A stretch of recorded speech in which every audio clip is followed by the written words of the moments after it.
గారిని ఎత్తి మా మాజీ మంత్రులు ఇంతకుముందు సభ్యులు మాట్లాడారు, వాళ్ళు పేరెత్తారా? మాజీ మంత్రులు అక్కడ మాజీ మంత్రులు ఉన్నారు, మాజీ ముఖ్యమంత్రులు కూడా ఉన్నారు. నేను చంద్రబాబు నాయుడు గారు పేరెత్తే బాగుంటుందా?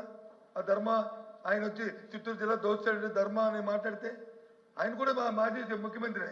సందర్భాన్ని బట్టి మీ ప్రభుత్వంగా నిజంగా మీ చేతనైన ప్రభుత్వం అయితే మీరు ఎంక్వైరీ చేయండి. ఎవరు తప్పు చేస్తే తప్పు శిక్షించండి. మీ వద్దలేదే వేశారు కదా ఎంక్వైరీ, శిక్షించండి. రిపోర్ట్ రానియండి శిక్షించండి. వద్దలేదు కదా మేము. ప్రభుత్వం మీ చేత ఉంది కదా అధ్యక్ష, ప్రభుత్వం చేత ఉంది. ఇంతే కదా శిక్ష, ఇంతే కదా. నేను కూడా రెవెన్యూ మినిస్టర్ అంటే ఈ సంబంధం లేకపోయినా సరే దయచేసి దాన్ని యాడ్ చేస్తాను, రిక్వెస్ట్ చేస్తాను మీ ద్వారా. నేను కూడా ఒక లేఖ రాశాను, ముఖ్యమంత్రి రాశాను. ప్రతి ఒక్కరి మీద బురదల్లి పేపర్లలో వచ్చి రాస్తే ఎలా అధ్యక్ష?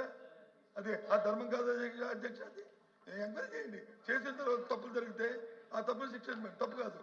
మేమందరూ రెడీగా ఉన్నాం. ఎవరైనా సరే, ఏ ప్రభుత్వం అయినా సరే, ప్రభుత్వం అనేది కంటిన్యూ ప్రాసెస్. అంతేగాని అది ఎవరి మీద బురద తెలుపుతాము దాంతో దుర్తుకుండా కాదు. దయచేసి రికార్డుల నుంచి మాత్రం ఆ పేరు తొలగించండి అధ్యక్ష.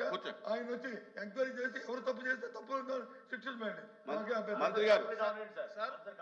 వన్ మినిట్ దయచేసి పేర్లు మెన్షన్ చేయకుండా మాట్లాడమని చెప్పి తెలియజేస్తా ఉన్నాను.